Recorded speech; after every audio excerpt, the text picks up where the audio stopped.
190.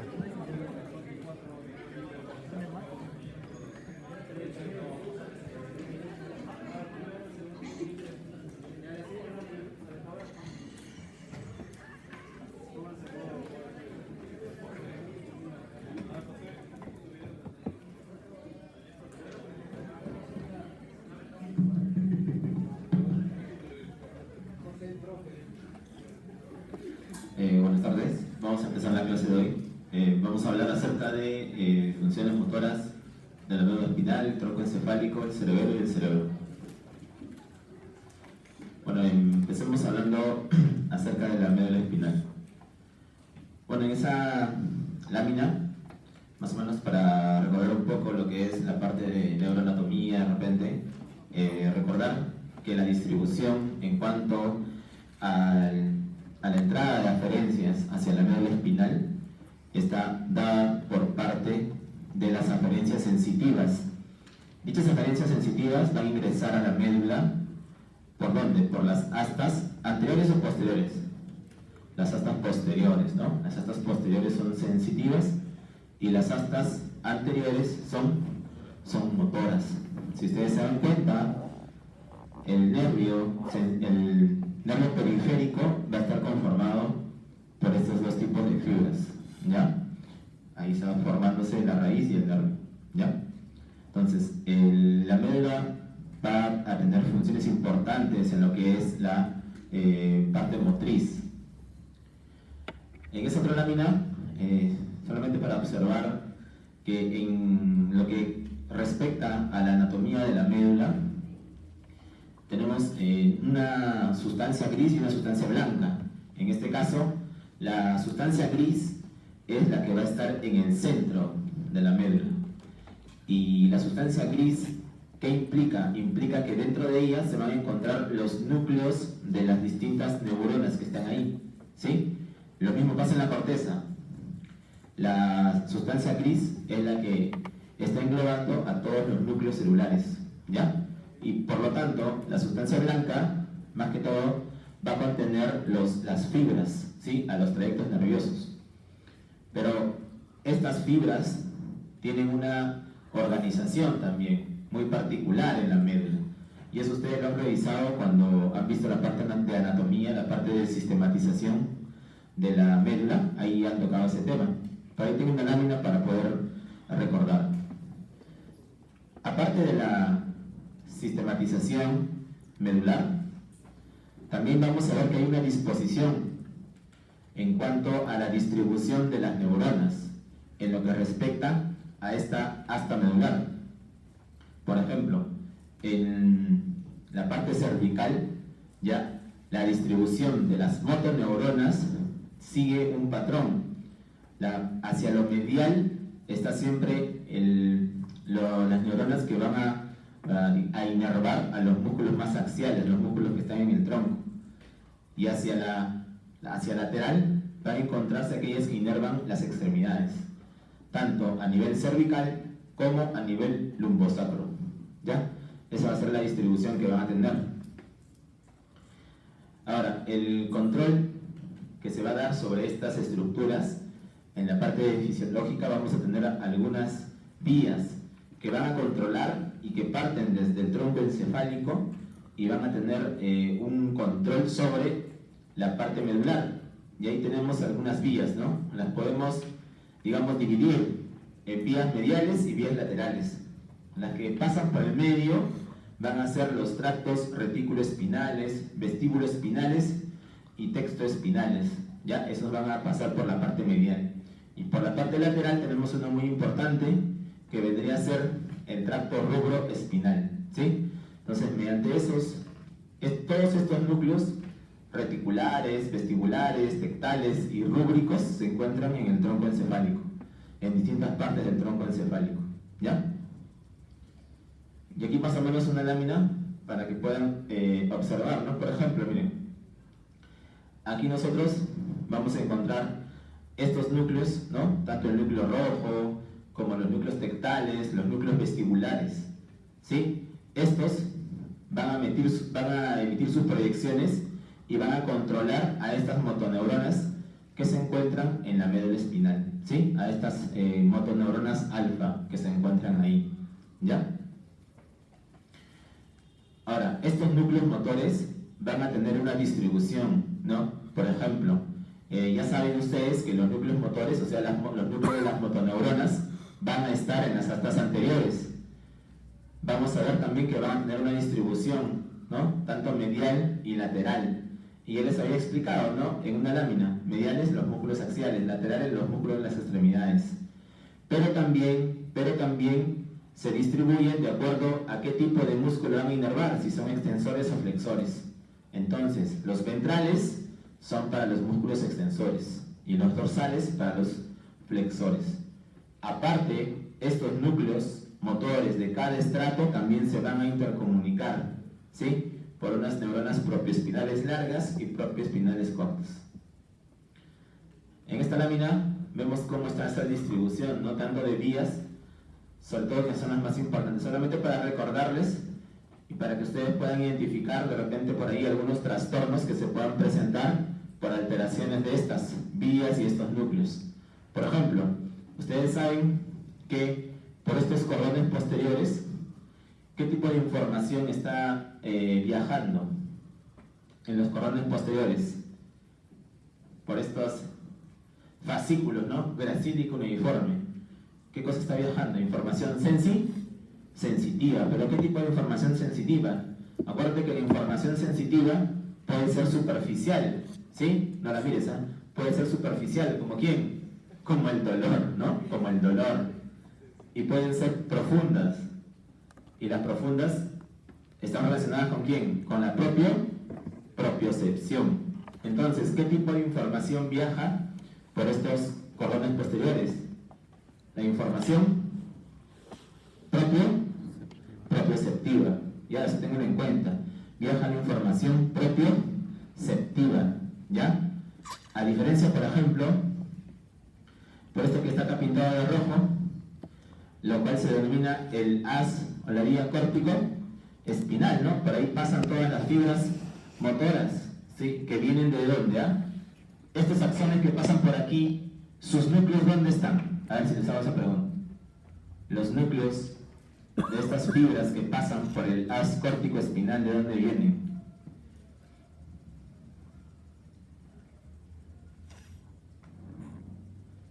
Una parte de ellas vienen ¿de quién? De las neuronas piramidales, ¿no? Que se encuentran en las áreas motoras, ¿sí? Pero no solo vienen de las áreas motoras, también vienen de las áreas asociadas a estas, ¿no? Por ejemplo, las premotoras, las suplementarias. También viene información de las regiones sensitivas, ¿ya? ¿Sí? Van a viajar, pero sobre todo motoras, ¿no? Por ahí están las neuronas motoras, van a viajar por ahí, ya sus fascículos. Y, por ejemplo, también tenemos fascículos que vienen del cerebelo, ¿no? Por eso, o que van al cerebelo, perdón, que son los tractos espinocerebelosos, tanto anteriores como posteriores, ¿no? Y otros haces que también acompañan al haz córtico-espinal, ¿no? Como por ejemplo el haz rubro-espinal, que viene del núcleo rojo. Ya el núcleo rojo siempre está ahí acompañando al haz córtico-espinal, ¿sí? Y así vas a revisar lo que tú ya sabes, ¿no? Supongo que ya sabes, sobre médula. Solamente es un repasito nada más para que te ubiques. Y la pregunta es, la información sensitiva, sobre todo el dolor, ¿no? La superficial, ¿por dónde está pasando? Viene por aquí, a las astas anteriores, perdón, a las astas posteriores y decusa, para poder subir por un haz que no está aquí, pero que por aquí pasa, el haz anterolateral. ¿Ya? Esa es la vía que sigue la información del dolor, ¿ya? Pero acuérdate que el dolor decusa se va hacia el otro lado y recién asciende, ¿ya? Y así como también hay una distribución de estas fibras, dentro de ese paquete de distribución también tienen una distribución somatotópica, ¿no? Como el homúnculo, ¿se acuerdan? Que tenía todo su brazo, su cara, su tórax, su pierna, ya igualito. Por ejemplo, mira, el haz córtico espinal, de adentro hacia afuera compromete, ¿no? músculos del cuello, ¿no? Del tórax, los miembros y la región sacra. Todo está ahí. Igual aquí, ¿ves? Todos tienen su distribución, ¿sí? Tanto los haces córtico-espinales laterales como los córtico-espinales ventrales. Es por eso que muchas veces, ¿no? Por ejemplo, a las lesiones que van comprimiendo la médula, siempre van a ir comprimiendo primero estos haces más distales, ¿no? Y aquí un cuadro resumen de lo que están en esas láminas, ¿ya? Se lo puedes revisar con calma para que no te marees. Ahí está especificado los nombres, ¿no? Para que recuerdes. Acuérdate que recordar es volver a vivir, ¿no? Todo cuando te jalaron en neuronato, y ahí está, ¿ya? Sí, yo sé que todavía duele. Entonces hablemos de algunas cosas importantes en cuanto a la función medular, ¿no? De repente han oído hablar de este término, shock medular, ¿no? ¿Por qué crees que se produce este shock medular? ¿Qué tiene que pasar para que se produzca este shock medular, ¿no? Una sección medular, ¿no? Debe haber algo que lesione la médula, que rompa todas esas vías y se produzca el shock medular, ¿ya? Creo que ustedes sus prácticas, no sé cómo harán ahora, bueno, en mis tiempos, hace muchos años, utilizábamos sapitos para hacer fisiología, ¿no? Me la pasé disecando sapitos, ahí estimulándolos, para aprender un poco de neuroanato y de estas funciones. Y en uno de esos tantos procedimientos que se hacían hace años, utilizábamos un modelo experimental, ¿no? Al cual se denominaba el saco espinal, ¿no? ¿Sí? Lo que se hacía es generar un trauma muy similar a lo que sucede, por ejemplo, cuando ocurren los choques, ¿no? Y se da el fenómeno de latigazo y se hay una sección medular, ¿sí? Y como el animalito de experimentación tenía una particularidad, ¿no? Que a diferencia del humano, a diferencia de los mamíferos, recupera rápido del shock medular. Pasan minutos y él ya tiene reflejos nuevamente, a diferencia de nosotros, ¿no? Si por ejemplo, su compañero no venía, ¿no? Si por ejemplo, ¿cómo se llama? Rubén, creo. Andrés, no sé, si Andrés, por ejemplo, sufre shock medular, ¿tú crees que a los 5 minutos va a recuperar sus reflejos? No, pues va a pasar meses, ¿sí? Semanas. En cambio, el animal de experimentación recuperaba rápido. Pero veías, pues, cómo entraba en shock, no sé si todos flashes. ¿Qué pasa? Si tú cortas todas las vías, todo hacia abajo se compromete, ¿no? Prácticamente no. La vía motora, la vía sensitiva, los reflejos, ¿sí? Entonces, en el shock medular debe haber una sección brusca, ¿ya? Deprime todos los reflejos medulares, ya que la médula no trabaja de forma aislada, sino está en constante recibiendo información de la corteza está que la estimula, la regula también. Al igual que deben pasar horas, semanas para poder recuperarlos, ¿ya? Y muchos de los reflejos se van a bloquear en ese momento. Entonces a eso se refiere el término shock medular, ¿ya? O sea, no confundir con el otro término que por ahí de repente han escuchado, ¿no? Un shock neurogénico, muy diferente. Y por ejemplo, ¿no? ¿Qué pasaría si tienes una hemisección medular? O sea, no te compromete todo el trayecto de la médula, sino la mitad nada más. A ver, vamos a deducir, ¿ya? Porque es mejor deducir que de repente aprenderlo así a la mala, ¿no? Con cariño, ¿ya? Mira. Hemisección medular, ¿de qué lado sería este? Del lado de derecho, ¿no? Pregunta, ¿qué se ha comprometido? ¿Qué hace? Se ha comprometido los cordones posteriores, ¿no? Y por ahí que viajaba la información propioceptiva. Por lo tanto, el paciente de su lado derecho, porque la información viene así, pues, y sube por acá, por el mismo lado, va a tener compromiso de la propiocepción del lado derecho, del mismo lado, ipsilateral, ¿ya? ¿Y qué te dije de la otra información? De la información del dolor. El dolor era contralateral, ¿no? Porque cruzaba la línea media. Por lo tanto, los fascículos del dolor que están por acá se están comprometiendo, ¿no? ¿Pero de qué lado? Del lado contralateral. Entonces tiene esa particularidad, la hemisección medular. Alteración de la propiocepción de un lado, del mismo lado, con compromiso de la adherencia del lado contralateral, ¿ya? Es una particular de ese síndrome de Brown-Séquard. Con compromiso motor del mismo lado, ¿ya? Solamente viendo la distribución tú sacas qué cosa tiene, pues, ¿no? Por el daño que has visto, ¿ya? Otro síndrome también que puede de repente alterar la funcionalidad medular son los síndromes centromedulares, ¿ya? Generalmente esto está asociado a algunos eventos que puedan causar, ¿no?, distensión. Por ejemplo, se forman quistes, se forman tumores que crecen desde el centro hacia afuera. Y la pregunta es, ¿qué crees que se va a dañar si aparece en el centro? ¿Quién cruza por aquí? ¿Quién cruza? La vía del dolor. Por lo tanto, ese paciente tiene algo muy característico. Se queja de una banda hiperalgésica. Le duele una faja, pues le duele. Tiempo, años, de repente meses. Tiene un dolor en faja. ¿Sí?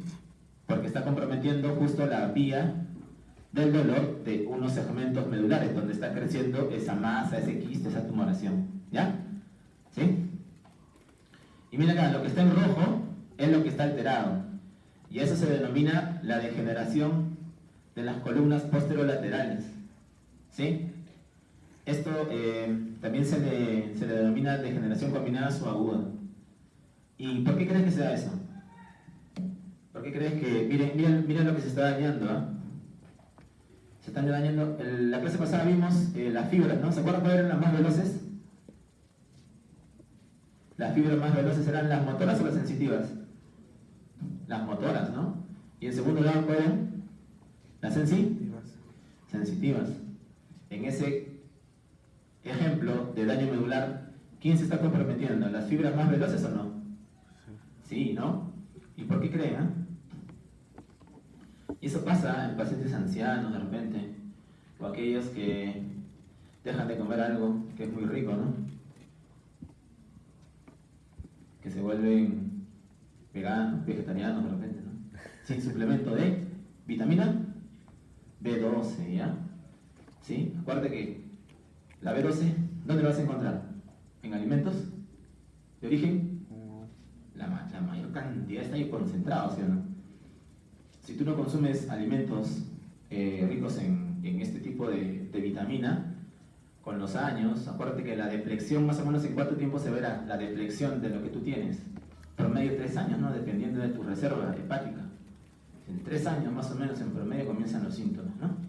Una de las afectaciones del déficit de vitamina B12, sin suplemento, porque yo puedo comprar de repente mis vegetales, pero con mi suplemento estoy compensado, ¿no? Pero hay algunos que no toman ningún suplemento y vienen con sintomatología, algunos de degeneración, de este tipo de degeneración, ¿ya? ¿Qué más te puede comprometer en este caso? Si tienes un déficit de vitamina B12, también puedes tener polineuropatía, ¿ya?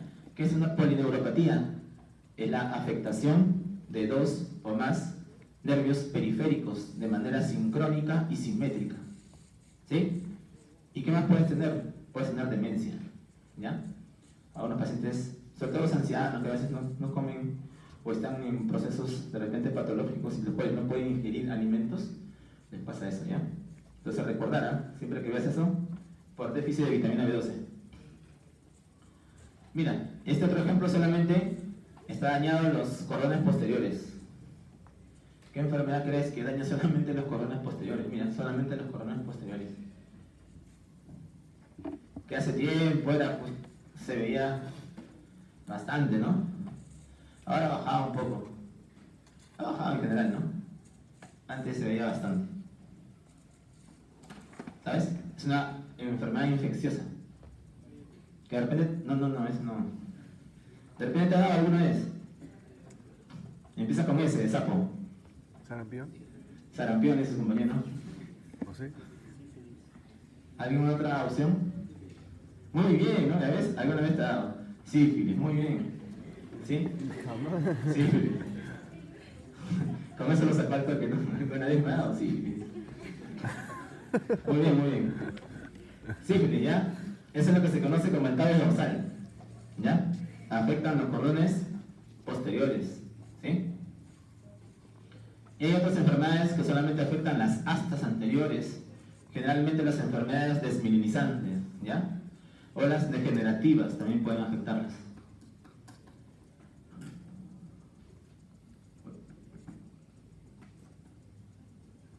Ya. Entonces, hasta ahí hemos hablado de algunas cosas importantes de médula, ¿ya? En cuanto a su funcionalidad, en cuanto a su sistematización. Ahora hablemos también de lo que todos los otros elementos que se van a ir relacionando con esto. Uno de ellos muy importantes es esta estructura. Ya voy a hablar, ¿no?, del uso muscular. ¿Qué es el uso muscular? ¿Qué es? ¿Saben? ¿Qué cosa es? Es un receptor. Es un receptor, muy bien. Pero ¿qué tipo de información procesa el uso muscular? Dolor, frío, calor, tacto, presión, vibración. ¿Qué cosa capta el uso muscular? Todo. Información propioceptiva, ¿sí? Propioceptiva, pero de un tipo muy particular, que es el estiramiento, ¿ya? Eso es lo que capta, ojo, el estiramiento. Acuérdate que cada receptor tiene una particularidad, porque va a ser estimulado por un tipo de fuerza, ¿no? En este caso va a ser el estiramiento, el cambio de longitud del músculo. Eso lo estimula al uso muscular. ¿Y dónde se encuentra? Algunos me dirán, profe, en el músculo, pues, ¿no? Ya, está bien, pero ¿en qué tipo de músculo, pues? El esquelético. El esquelético, dice su compañero. Muy bien, pero el músculo esquelético se subdivide, ¿no? Dos partes. Fibras intrafusales y fibras extrafusales, ¿no? ¿Dónde está el uso muscular? En las intrafusales, ¿no? En las intrafusales. Porque las extrafusales son las que se encargan de las contracciones, ¿no? ¿Sí? En cambio, las intrafusales son las que regulan, pues. ¿Ya? Ahí va a estar el uso muscular. Recuerda que el uso muscular, ya sabes que capta información propioceptiva de tipo estiramiento, cambio de longitud del músculo. Eso lo estimula. ¿Y el uso muscular forma parte de qué tipo de reflejo? Reflejo miotático. Muy bien, los reflejos miotáticos, ¿no? Seguro que has hecho esa práctica en que te has golpeado con el martillo, ¿no? ¿O todavía? Ayer. ¿Ayer lo hiciste? Muy bien. Entonces, en esa práctica has estimulado tus usos musculares, ¿no? Tus usos musculares, ¿ya? Y esos usos musculares pueden ser o pueden estar de dos formas, ¿no? Tenemos usos musculares en bolsa nuclear y en cadena nuclear, ¿ya? Y estos forman parte de este reflejo, ¿no? Del reflejo de estiramiento, reflejos que se van a poder estimular con el uso de un martillo. Te pongo el ejemplo acá, miren. Cuando tú percutes el tendón, porque eso es percutido, ¿no? Te enseñaron a buscar el tendón y a percutir el tendón, ¿no? ¿Para qué? Al momento que tú percutes, ¿qué cosa causas en esa fibra muscular? Causas estiramiento. Por eso que el término reflejo osteotendinoso no está bien, no está bien para este tipo de reflejo, porque no estás estimulando al tendón, estás estimulando al uso muscular, ¿ya?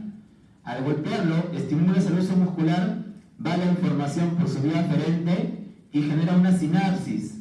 Esa sinapsis tiene dos componentes, una que va a estimular a un músculo agonista y la otra que va a inhibir al otro músculo, al antagonista, ¿no? Para poder generar el reflejo, ¿sí? Ese es el reflejo de estiramiento o el reflejo miotático que has practicado. Y esto también nos ayuda a localizar las lesiones. ¿Por qué? Porque ¿quién es el centro integrador de todo reflejo de estiramiento en este caso? Es la médula. Si no hay médula, el reflejo va a desaparecer, pues. Lo que pasa en el shock, ¿se acuerdan? Todos los reflejos se vuelven, ¿no? Y ahí seguro que has visto estos reflejos, ¿no? Ahí están los niveles medulares de alguno de ellos, ¿no? Los patelares y los aquilios. De repente verás que te dan esa C de cervical, ¿ya? La área lumbar y sacro, son los niveles medulares de cada uno de los reflejos. En general hay más reflejos, ¿no? Pero bueno, esos son los que has visto. Una manera práctica de nunca olvidarse del nivel, de los niveles. ¿Te enseñaron eso? ¿Más o menos? ¿Sabes? ¿O lo has aprendido de memoria nomás? Es bien fácil, ¿ya? A mí me enseñaron eso hace mucho tiempo. Estira la mano, ¿ya? Y cuentas desde acá. Este reflejo es el córaco braquial, ¿ya? Empieza aquí, ¿ya? 4, 5, 6, 7 y 8. Y ahí están todos, ya el plagio, ¿ya? 4, 5, 6, 7 y 8. Córaco braquial, bicipital, ¿cuál es este? Braquio, radial, tricipital y el cúbito pronador. Y ahí están los reflejos. En orden, ¿ya? 4, 5, 6, 7 y 8. Son los niveles medulares, ¿ya? De cada uno de los reflejos, ¿sí? Y bueno, nosotros ya podemos aprender el panelario de la quibia, uno ya, o sea, malo, eso ya te aprendes, es fácil, ese uno, me ofendes, dice, me ofendes. Y ahí están, ¿no? Así lo hiciste, ¿no? Bicipital. Es una foto de tu práctica. Así lo hiciste, ¿no? Con estilo. Bicipital. Muy bien. Cúbito pronador. ¿Ves? El tricipital. Bicipital. ¿Este cuál es? ¿Este cuál es? El cúbito pronador. El braquio radial, ¿no? Braquio radial. ¿Y este es el cúbito? Pronador. Pronador. ¿Ya? ¿Alguno de ustedes le está gustando neurología o ha pensado hacer neurología? ¿Nadie? Nadie, ¿no? A nadie le gusta el neuro, ¿no? Pero es bacán, ¿no? Justo ha entrado mi R1 y lo tengo con su martillo todos los días practicando en su mano. ¿Para qué? Porque necesita adiestrar un entrenamiento en el manejo del martillo. Porque vas a ver que cada uno lo maneja de manera distinta y le da fuerza donde no debería darle de repente, ¿ya? Y es bien complejo, hay varios tipos de martillo también, ¿ya? Generalmente siempre hacemos que el R1 empiece con el martillo más monce, pues, para que agarre experiencia con ese. Después ya se hace digno del martillo de Thor, ¿no? El grandote. En serio, hay diferentes martillos. Muy bien, entonces, esta es la evaluación que tú ya has hecho. Pero mira, si te das cuenta, en la médula no solamente hay estas neuronas sensitivas que ingresan la información y estas motoneuronas que sacan la información, sino también hay otras que se denominan las interneuronas. Y esas interneuronas cumplen un papel muy importante porque son las que van a o bien continuar la información excitatoria o bien la inhibición. Ustedes se han preguntado cómo el estímulo del martillo genera dos tipos de respuesta. ¿Se han preguntado por qué contrae un músculo y por qué relaja el otro? Si es la misma información. Es por esta interneurona. Porque la información va por un lado estimulatoria, o sea, va a full estimulante de todas las neuronas de esa vía, pero por el otro lado la interneurona inhibe. Por eso que una información puede causar ese tipo de respuesta, ¿ya? Y de eso se encargan estas interneuronas, ¿ven? Median la inhibición. En este caso están ahí presentes inhibiendo a los músculos antagónicos, ¿ya? También tengo otro tipo de aferentes que son los 1B. Estos aferentes vienen del tendón. Así como en el músculo tenías al uso muscular, en el tendón tienes otro receptor propioceptivo, que es el órgano tendinoso de Golgi. Y el órgano tendinoso de Golgi manda su información por este tipo de aferencia 1B, que está interrelacionado con la interneurona 1B. ¿Te has preguntado para qué sirve este reflejo o este tipo de receptor? ¿Cuál creen que sea su función en un tendón? ¿Por qué hay un receptor en un tendón? Pues, ¿no? Seguro que la mayoría habrá ido a un gimnasio, ¿no? Lugar que yo no conozco. ¿Y qué hacen en el gimnasio? Aparte de gilear, ¿no? ¿Qué hacen en el gimnasio? ¿Levantan? ¿No es, va? ¿Levantan? Peso, ¿no? Muy bien. Y pregunta, seguro les ha pasado, sobre todo a los chicos, ¿no? Están ahí, ¿no? Son todos pechegati y van a levantar, ¿no? De frente quieren levantar sus 90 kilos, ¿no? Porque al costado seguro está alguien que quieren impresionar, ¿no? Y levantan y ¿qué hacen? Porque no pueden. ¿Qué hacen cuando tú levantas y sabes que no vas a poder cargarlo? ¿Qué hacen? Lo sueltas, ¿no? Pero pregunta, ¿lo piensas? No, y lo sueltas, se cae. ¿Por qué crees que pasa eso? ¿Tú crees que todo eso pasó en tu cerebro? Que tu cerebro dijo, suéltalo. No, el receptor que hace, sensa eso, pues. Como reacciona a la tensión, cuando hay demasiada tensión que puede ocasionar daño del tendón, manda la orden inhibitoria. Es una orden inhibitoria. Es por eso que cuando tienes un peso y ya llega a determinada tensión, lo sueltas. Y no lo estás pensando, lo sueltas nada más. ¿Ya? Pero es un tipo de reflejo. ¿Cómo se llama ese reflejo? ¿Saben?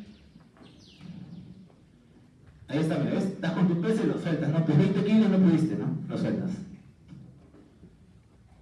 Ese es el reflejo miotático inverso, ¿ya? Ojo, reflejo miotático inverso. Y pasa por estimulación del órgano tendinoso de Golgi, ¿ya?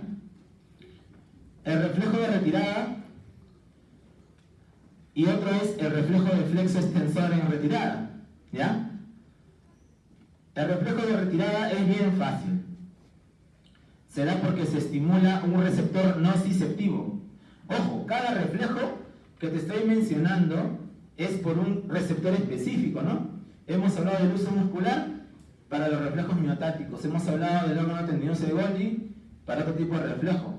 Los reflejos de retirada son por estimulación de un receptor nociceptivo, ¿ya? Es dolor lo que se estimula. Y es muy fácil, ¿no? Dile, ¿no? Llega a tu casa y dile a alguien, no, de repente a tu hermano, al que más con el que mejor te lleves, ¿no? Véndalo y dale tocar agua caliente. Pregunta, ¿qué haces cuando tocas agua caliente? Lo que hizo su compañero, ¿no? Saca la mano, ¿lo piensas?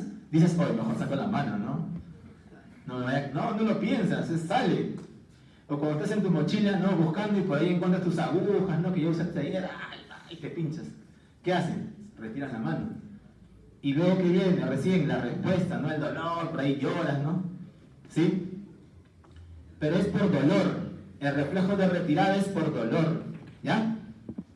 Muy bien. Pero hay otro reflejo, que es el flexo extensor en retirada también. Y ese se da, por ejemplo, seguro que te habrá pasado alguna vez, ¿no? Has ido a la playa y por ahí de repente te tocó pisar un erizo, por ahí te tocó pisar un vidrio ahí en la arena.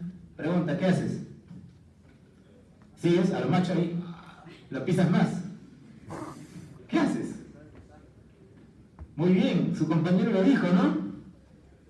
Este reflejo, ¿qué es lo que hace? Al momento que el que toca la noxa, ¿qué tiene que hacer siempre? Retirar. ¿Y el otro qué hace? Te aleja, pues. Es por eso que das ese brinco. Si quieres, mira, llega a tu casa, tira chinches en el piso y entra a tu cuarto. Para que veas cómo sale el reflejo, pues. Pisas, uno flexiona y el otro te bota. Te saca de la noxa. Lo mismo pasa en la mano, hoja. Pasa no tan evidente como en los pies, pero también pasa arriba. Me acuerdo que una vez, no llegué a la universidad, pero así en broma dije, ¿no? A ver, alguien a su papá tocando agua caliente. Y uno de ellos trajo el video, ¿no? Lo vendó a su viejo, ¿no? ¿Cómo son los viejos? No le hacen caso a sus hijas. Se vendó, ¿no? Metió la mano y hizo el reflejo. Flexionó y lo... Porque eso hace ese reflejo, ¿ya?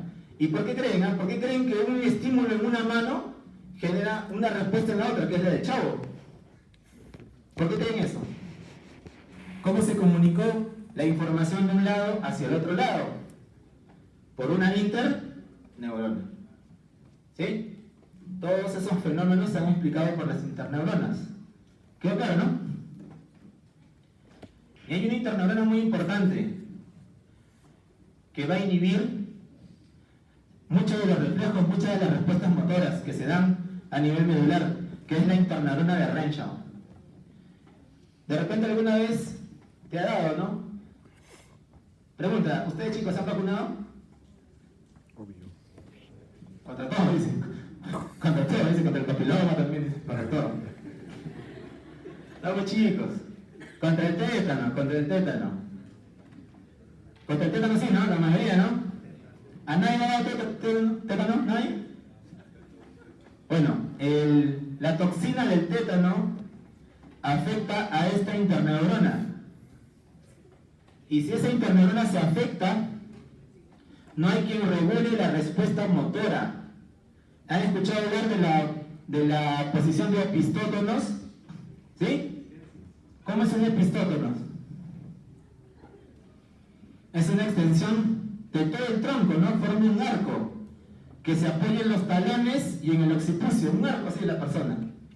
¿Y por qué creen que se da semejante contracción en una persona afectada por la toxina tetánica?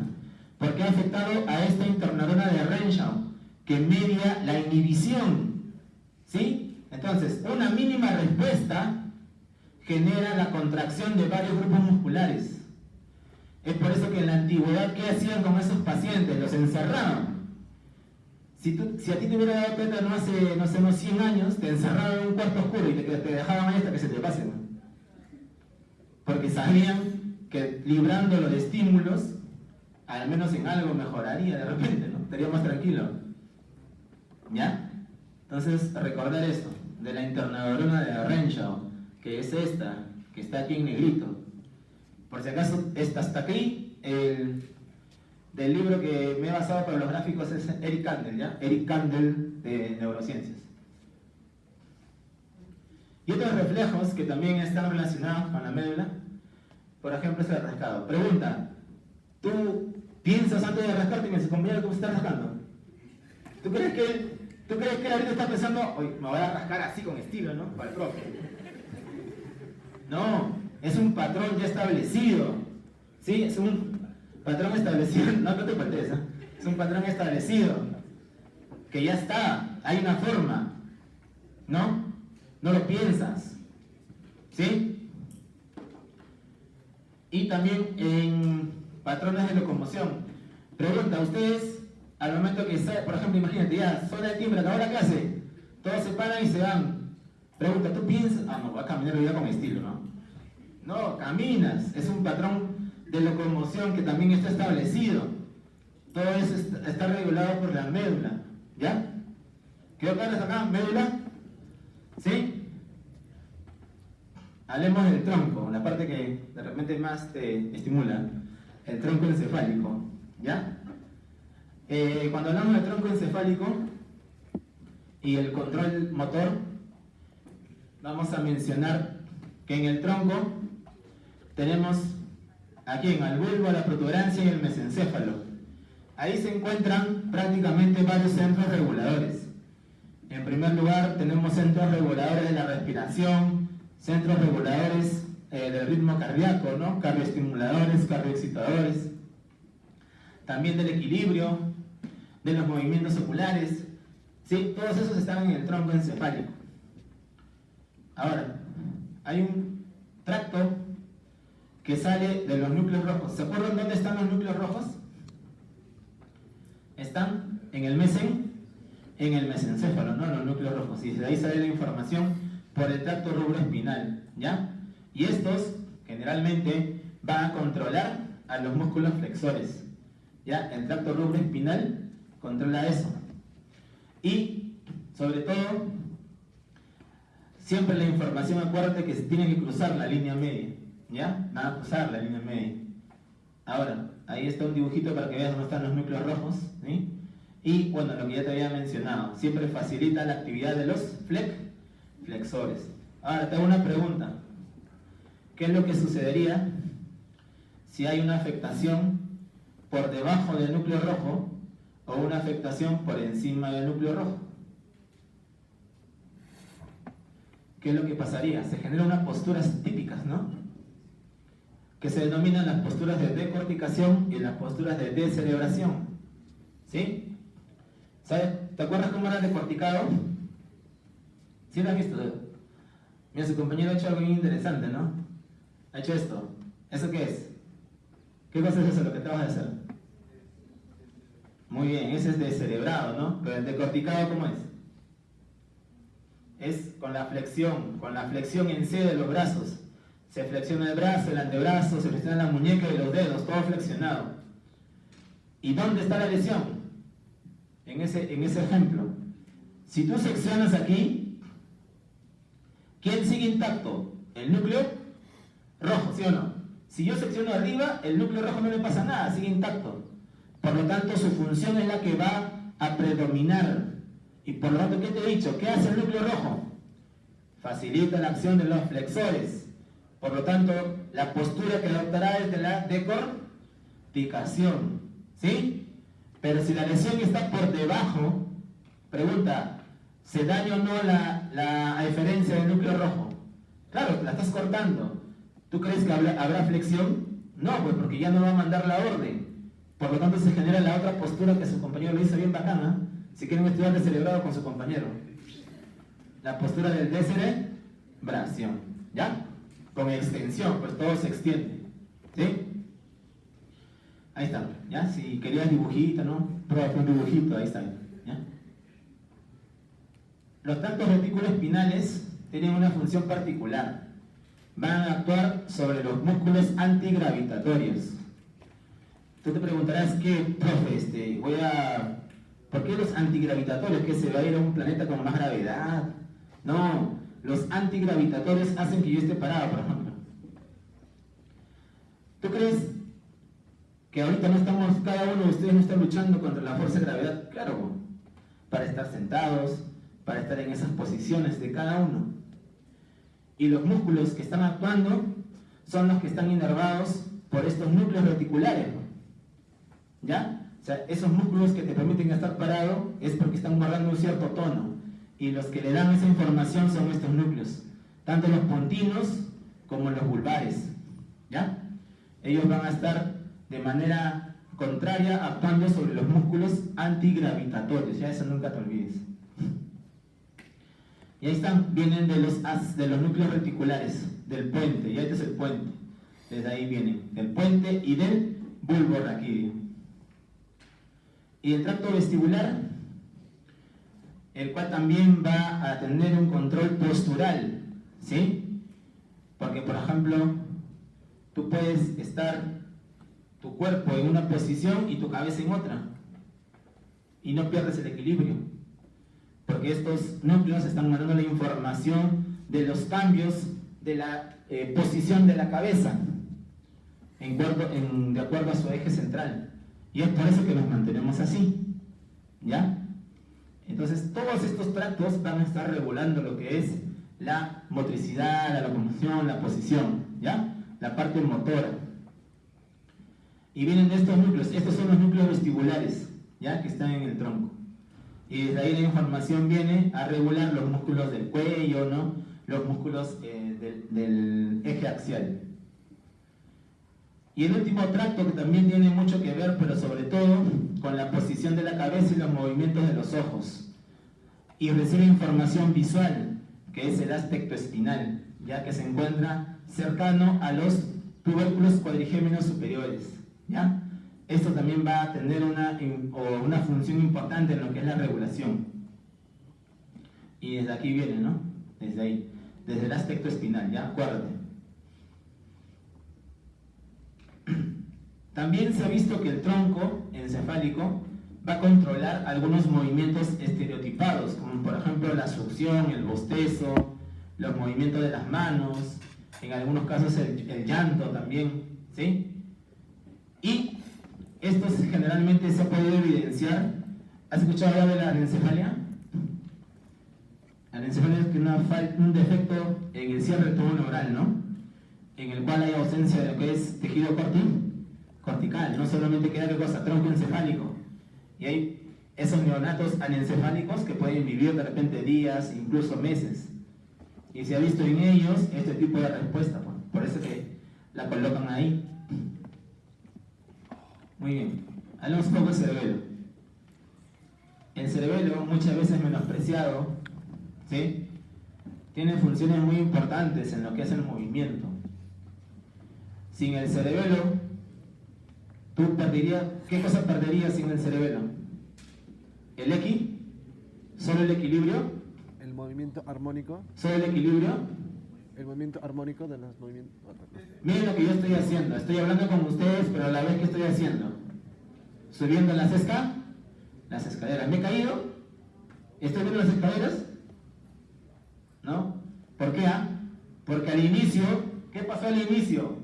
Mi cerebelo armó un patrón anticipatorio para yo poder hacer esto, hablarles y seguir bajando o subiendo las escaleras. ¿Sí? Es un control anticipatorio, se encarga de la coordinación, del equilibrio, de la planificación, porque es todo un plan que se arma en el cerebro para yo poder seguir subiendo las escaleras. ¿Sí? Entonces, de todas esas funciones se va a encargar el cerebelo. Y en el cerebelo, anatómicamente hablando, creo que tú sabes más que yo de anatomía, estás más fresco, ¿no? Yo se lo he visto hace 20 años, tú lo has visto recién hace cuánto, hace un año y medio, ¿no? Un año de repente. Entonces me vas a destruir el anato, ¿sí? Para ti el cerebelo es así, ¿no? Seguro ya sabrás, no, pero profe, esa figura es de kinder, ¿no? Lo siento, pero lo siento. Pero ahí se ven los núcleos que se encuentran dentro del cerebelo, ¿no? Que son los núcleos dentados, los interpósitos y el núcleo fastigio. Cada uno relacionado con una función importante del cerebelo, ¿no? ¿Ya? Ahora, seguro que también has visto el árbol de la vida, ¿no?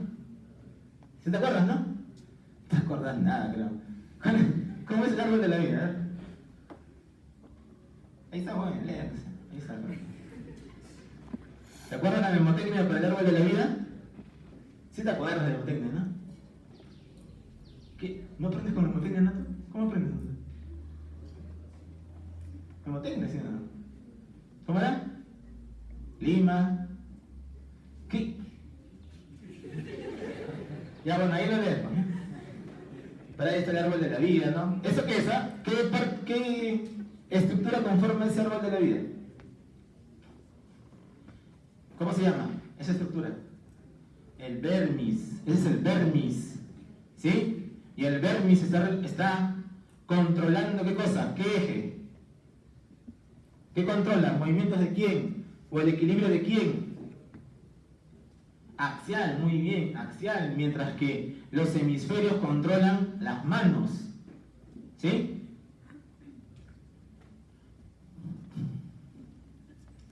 Hay también otra figurita como para que recuerdes a Nato, ¿no? Ahí están las funciones, ¿ya? Que hemos visto, planificación por anticipado, ¿no? Las funciones del cerebelo en cuanto a la parte motora. Y su relación con la corteza, ¿no? Acuérdate que la corteza le manda la información al cerebelo. Y el cerebelo saca la información hacia la médula. Y la manda de regreso también por los tálamos. Por eso que planifica movimiento. Porque manda información al cerebro también. ¿Sí? Sin el cerebelo, tú entrarías en desequilibrio, ¿sí o no? No podrías siquiera mantenerte en pie. Porque el cerebro está también coordinando los músculos opositores, ¿no? Del movimiento, los antagónicos y los agonistas del movimiento. ¿Ya? Y algo muy interesante con el cerebelo es que también va a emitir, ¿no? Prácticamente sus eferencias a la médula, ¿no? Ahora, el cerebelo tiene sus entradas que ya prácticamente vienen de varios lugares, ¿sí? Tanto de la parte vestibular como de la parte visual, de la corteza, de la sensibilidad, ¿sí? De los órganos internos. Y las eferencias van a ir también nuevamente a la corteza y van a volver la mayoría a la médula y al tronco. ¿Ves qué cosa está aquí adentro? ¿Ves qué cosa es eso? ¿Te das cuenta? En el dibujito. No sé si se ve. No es un EVA. ¿Qué cosa es lo que está dentro? ¿Qué cosa es eso? ¿Ves? Es un homúnculo. Es un homúnculo chiquito. ¿Sí? Acuérdate que todo el sistema nervioso tiene un homúnculo. Y el cerebro no se libra de eso. El cerebelo no se libra de eso. Y dentro de la estructura celular del cerebelo vamos a encontrar algunas redes y sobre todo una neurona importante del cerebelo, ¿no? ¿Cuál es?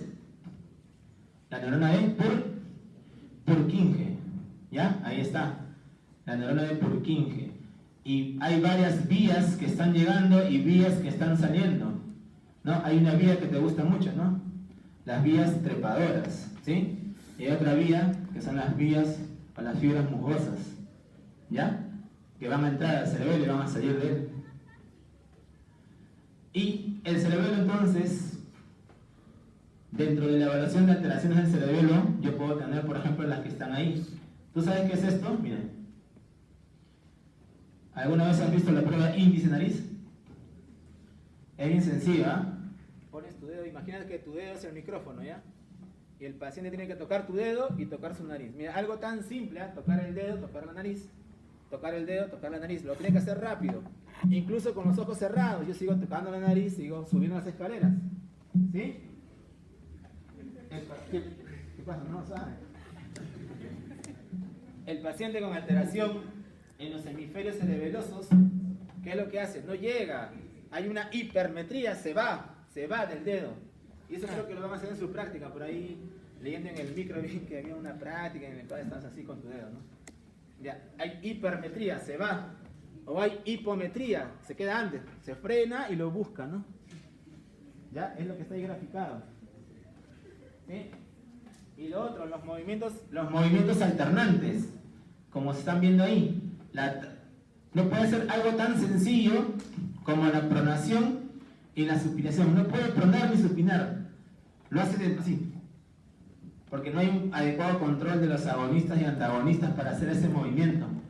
Ni tampoco los movimientos alternantes, ¿no?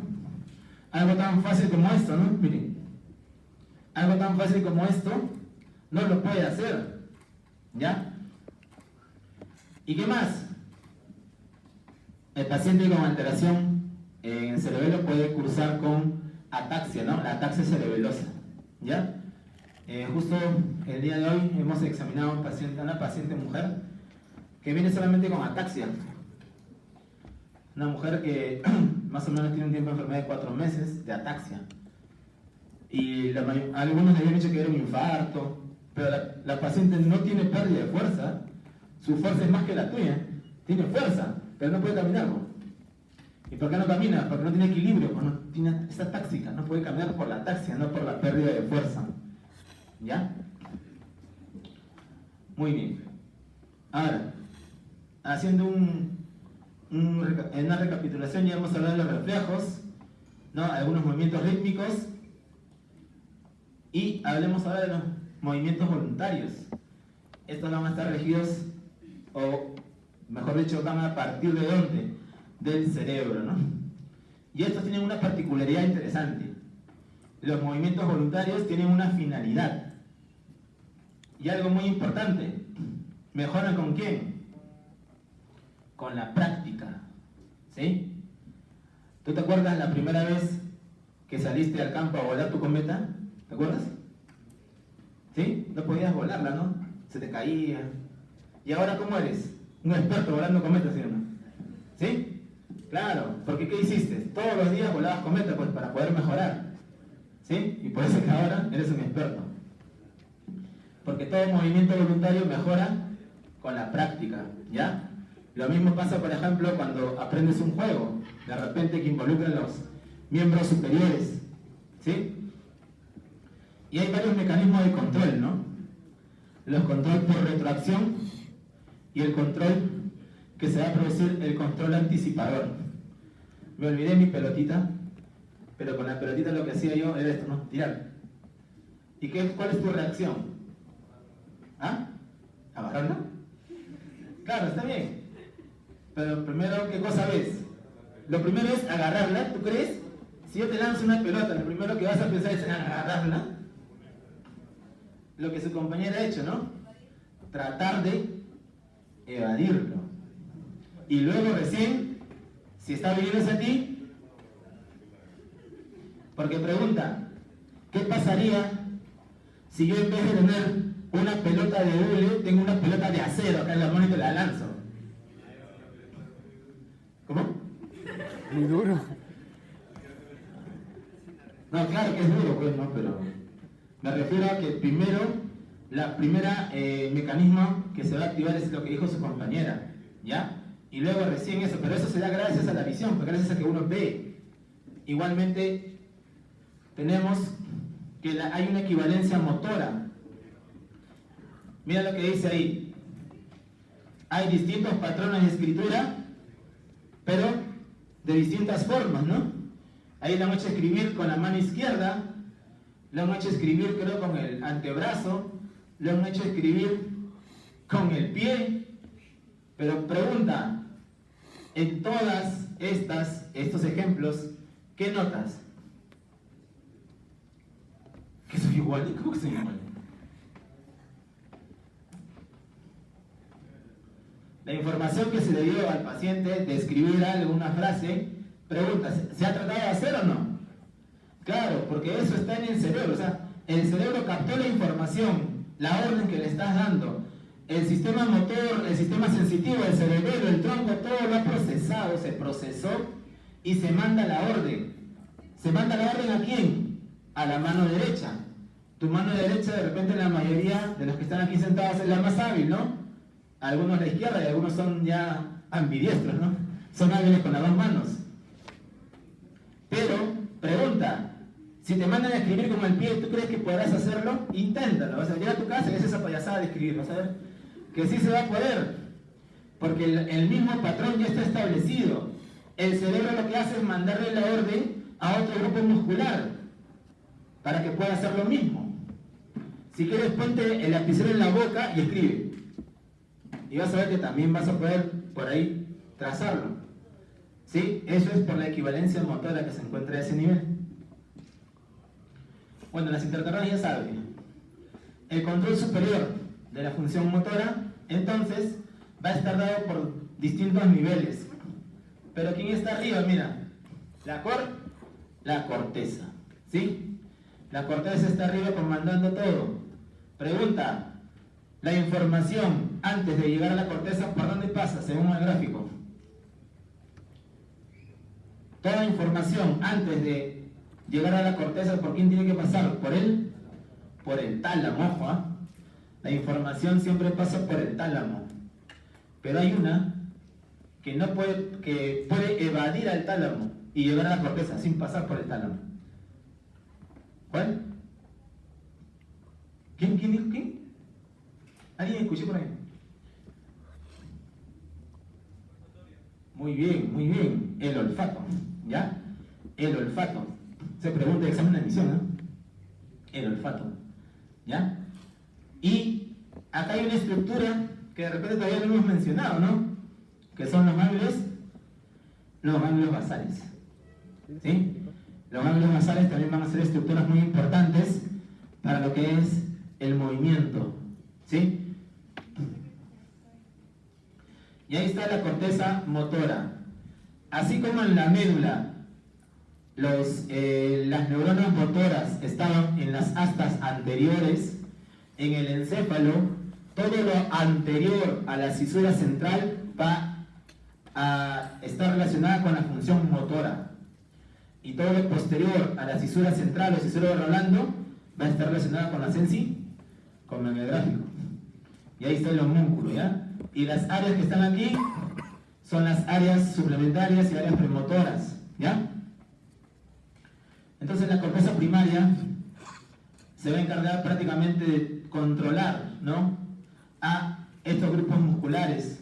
A la vez también se va a encargar del control del movimiento, ¿ya?, de la orden que sale del movimiento. Y ellos también van a recibir toda la información. Ellos la van a procesar y la van a mandar, igual que la información que viene del cerebelo muchas veces. Y ese es el homúnculo, ¿no?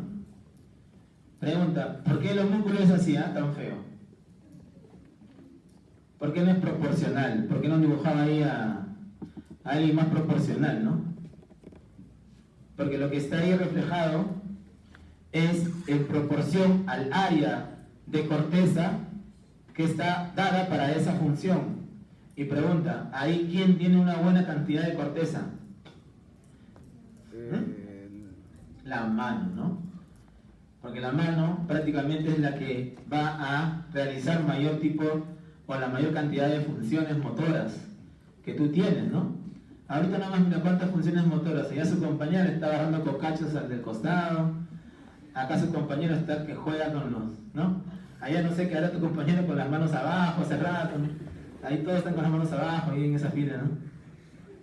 Pero las manos siempre están haciendo algo, ¿ya? ¿Sí?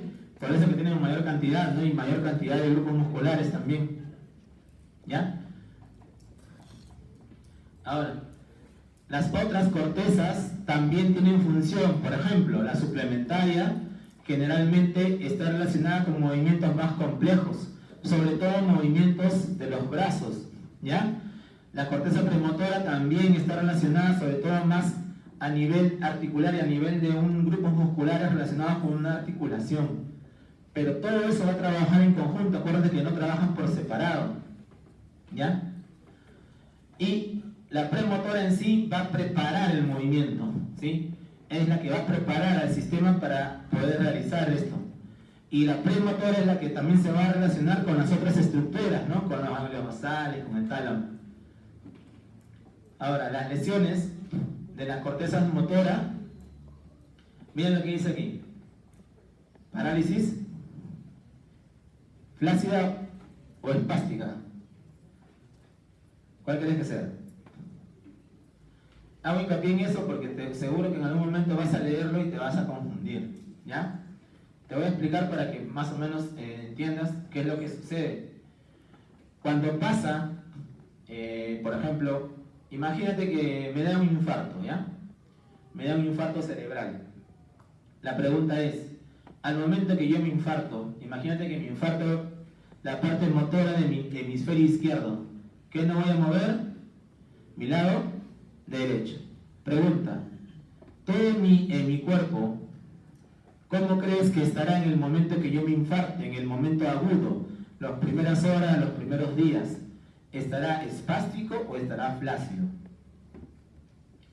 Estará flácido, ¿ya? Los primeros horas, días de una noxa que involucra o que daña el sistema motor, o sea, la corteza motora, lo que va a generar es una parálisis flácida. Con el pasar del tiempo, semanas, meses, recién se va a ver la espasticidad, ¿sí? Es por eso que cuando tú lees tus cuadritos de síndrome de primera neurona, síndrome de segunda neurona, te sale que en la primera neurona se caracteriza ¿por qué? Por espasticidad, y que la segunda neurona se caracteriza por flacidez. Pero yo te estoy explicando que al inicio, ¿qué cosa hay? Flacidez. Por eso es que cuando tú seas interno y te llegue un abuelito y te digan, no, se ha infartado ahorita te dicen, los familiares mienten, se ha infartado ahorita. Y yo voy a examinarlo y literalmente dice, no, se ha infartado ahorita, venga. Ya, voy, está todo espástico. ¿Se ha infartado ahorita? Ese abuelo ya tiene años infartado. Solo que lo traen porque quieren deshacerse del abuelito, muchas veces lo quieren dejar en el hospital. ¿Ya? Tú tienes que diferenciar de un evento agudo de un evento que ya es subagudo, que ya es evolutivo. Y eso te va a ayudar, eso. ¿Ya? La flacidez es agudo. Si tú ves a alguien flácido es porque se ha infartado ahorita. ¿Ya? Y bueno, las otras cortezas, acuérdate, movimientos bilaterales de ambas manos relacionados con la suplementaria. Y ahí están, mira, este es creo que no se ve muy bien, pero ahí notan cómo cuando se estimula una cierta, o se da una orden, por ejemplo, para planificar un movimiento, ¿no? La secuencia de movimientos de un dedo, por ejemplo, la realización va a activar varias zonas, no solo el área motora, sino también la suplementaria. Incluso el solo hecho de planificarlo, ensayarlo mentalmente, también activa la corteza motora suplementaria. O sea, no pienses que solamente por realizar movimientos se van a activar, sino también al tratar de practicarlo, al tratar de hacer el esbozo mental, ¿ya? Bueno, y el haz que sale de la corteza es el haz córtico espinal, ¿no? Que ya te dije que se forman de las neuronas gigantopiramidales, pero no solo de ellas. También tiene fibras que vienen de las áreas parietales, de las áreas sensitivas. Pregunta, ¿dónde están las gigantopiramidales? ¿En qué capa de la corteza? ¿Qué capa? Muy bien, en la capa 5, ¿no? En la capa 5, ¿ya? Y así todo este haz va a llegar a todas las distintas niveles ¿de dónde? ¿Hasta dónde llega el haz corticoespinal? Hasta la médula, ¿no? Y hace sinapsis con las interneuronas y hacen sinapsis con las motoneuronas alfa. ¿Ya? Ahí están los haces, mira. Cruzan la línea media. ¿Dónde cruzan la línea media estos haces? A nivel del bulbo, a nivel de las pirámides vulvares, ¿ya? A ese nivel decusa la información. Pero hay parte, un 10% de esta información que no decusa, que va de frente.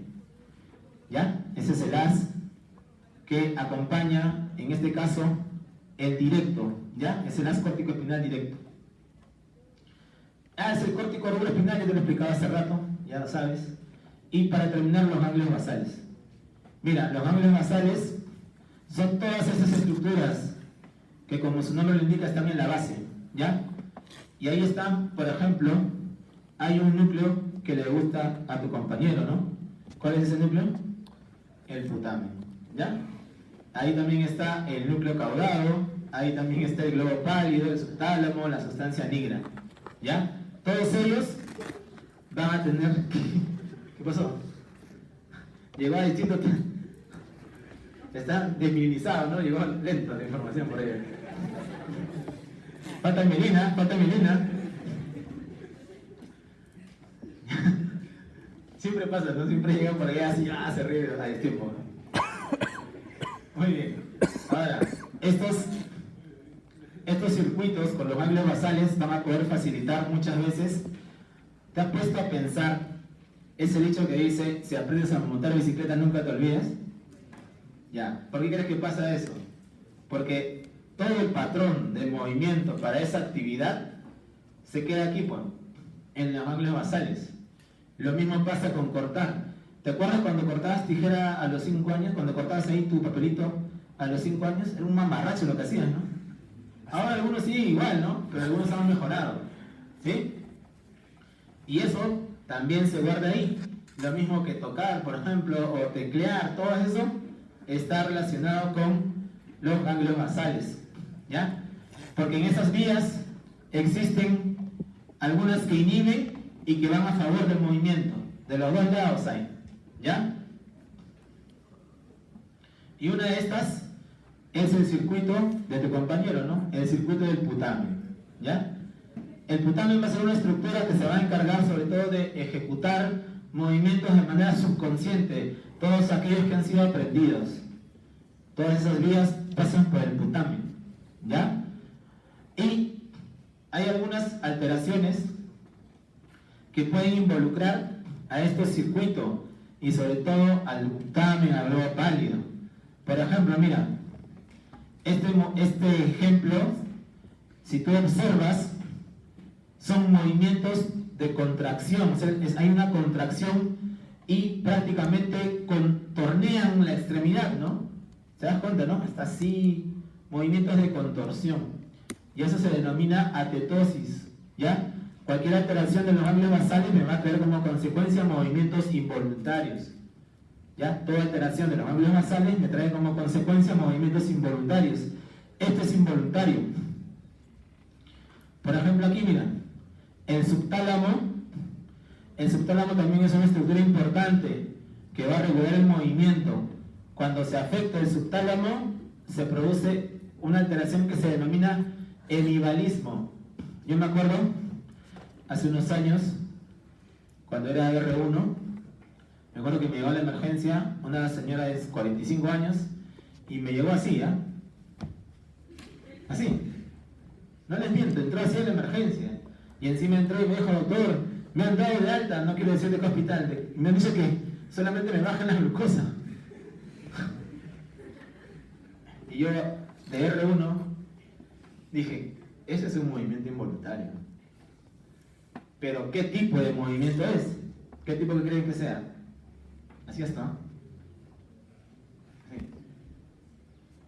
¿Han visto lanzar bala? Ahorita que están en moda los panamericanos. ¿Han visto?